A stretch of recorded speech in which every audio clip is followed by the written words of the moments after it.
Phil Vickery is here. Get out of his ingredients. Did you see that? He's got his hands in your ingredients.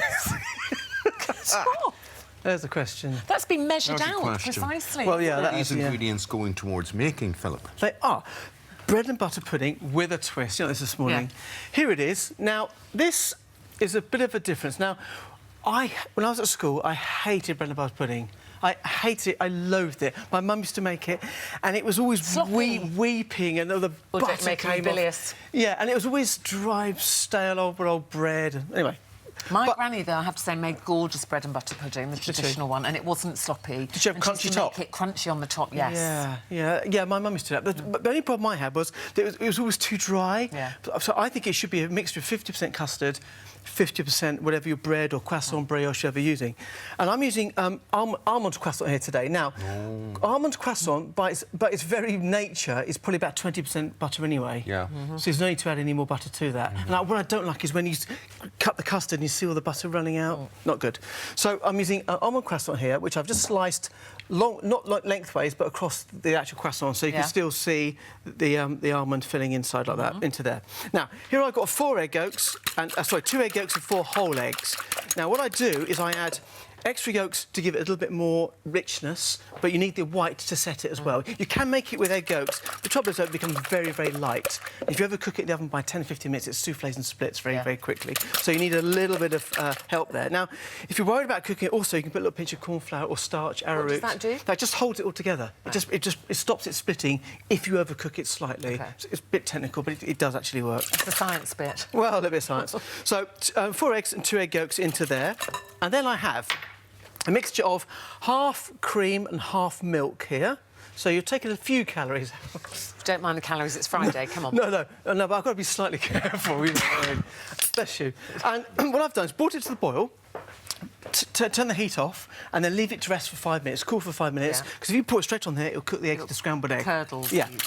So, all I need to do is pour that, which has been rested for 5 minutes, onto the eggs, like so, and just bring that together like so. Like that. Yeah. Now, the sweetener here I'm using golden syrup, and not sugar, just normal golden syrup, which I've warmed in a microwave. I used to like that on a sandwich. Syrup. Oh, I still do. I like it on a spotted dick as well. Oh, it's really bad for you. Yeah, go on, you can do that. So, but if you warm the golden syrup, it mixes a lot easier as well. Then I've got a little bit of vanilla extract here, which is a paste. So in that goes, about a teaspoon of that, and then I'm going to put a little bit of lemon zest in there as well. That just cuts the richness slightly, not a huge amount, just using the oil. And if you add it after you've heated the milk, it doesn't have that stewed lemon taste. It has a little bit fresh lemon zest taste. What's the difference between me eating the ingredients and you eating Because the ingredients? he's finished with it. You were taking it before he started. It might have been measured precisely. It's a scientific thing, baking. Can I just say, that's the sort of question my wife would say to me at home. Yeah. just mention it. All right, mix it up. Now, what you do is, then I'm going to add, these are dried cherries, which we have just soaked in a bit of boiling water, just so it softens them very, very slightly, like so. In they go. I never have thought about cherries in, actually. No, I love cherries. And here I've got fudge pieces. But because we've only put a very small amount of golden syrup, I'm going to put a few fudge pieces in there as well. Now, these will partially melt away in the custard, but to give a lovely, fresh, sort of fudgy edge.